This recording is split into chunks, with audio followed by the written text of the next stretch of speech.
அனைவருக்கும் இலவச வீட்டுமனை பட்டா வழங்க தமிழக அரசு தற்பொழுது அறிவிப்பு ஒன்றை வெளியிட்டுள்ளது. இதை பற்றிய முழுமையான விவரங்களை அறிந்து கொள்ள நம்ம சேனலை சப்ஸ்கிரைப் செய்துவிட்டு இந்த வீடியோவை முழுமையாக பாருங்க. தமிழக மக்களின் நலனுக்காக தமிழ்நாடு அரசு பல்வேறு நலத்திட்ட உதவிகளை செய்து வருகிறது.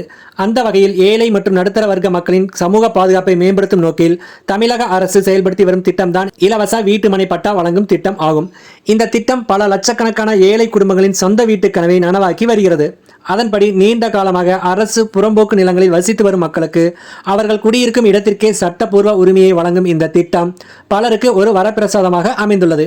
தமிழகத்தில் 2006ஆம் ஆண்டு தொடங்கப்பட்ட இந்த திட்டம் மூலம் இதுவரை 4,37,000க்கும் அதிகமான குடும்பங்களுக்கு இலவச நிலம் வழங்கப்பட்டுள்ளது. சமீபத்தில் சென்னை மற்றும் பிற மாநகராட்சிகளில் உள்ள பெல்ட் ஏரியாக்களில் வசிப்பவர்களுக்கு பட்டா வழங்கப்படும் என அரசு அறிவித்திருந்தது. இது நகர்ப்புற ஏழை மக்களுக்கு ஒரு பெரும் மகிழ்ச்சியான செய்தியாக அமைந்துள்ளது. இந்த திட்டத்தின் கீழ் பயன்பெற விண்ணப்பதாரர்கள் சில முக்கிய தகுதிகளை பெற்றிருக்க வேண்டும். அதன்படி விண்ணப்பதாரர் குறைந்தபட்சம் 5 ஆண்டுகளாக எந்தவித ஆட்சேபனையும் இல்லாத அரசு புறம்போக்கு நிலத்தில் வசிப்பவராக இருக்க வேண்டும். சில இடங்களில் 10 ஆண்டுகளுக்கு மேலாக வசிப்பவர்களுக்கு முன்னுரிமை அளிக்கப்படுகிறது.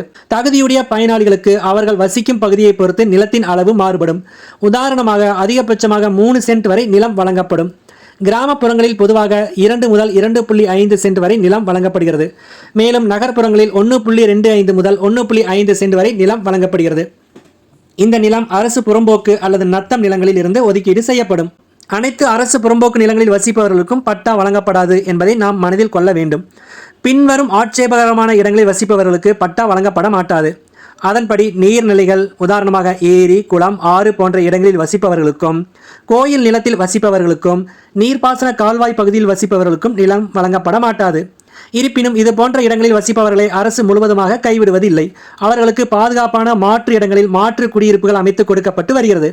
எனவே தகுதியுள்ள அனைவரும் இந்த திட்டத்தை பயன்படுத்திக் கொள்ளுமாறு கேட்டுக்கொள்கிறோம். நன்றி, வணக்கம்.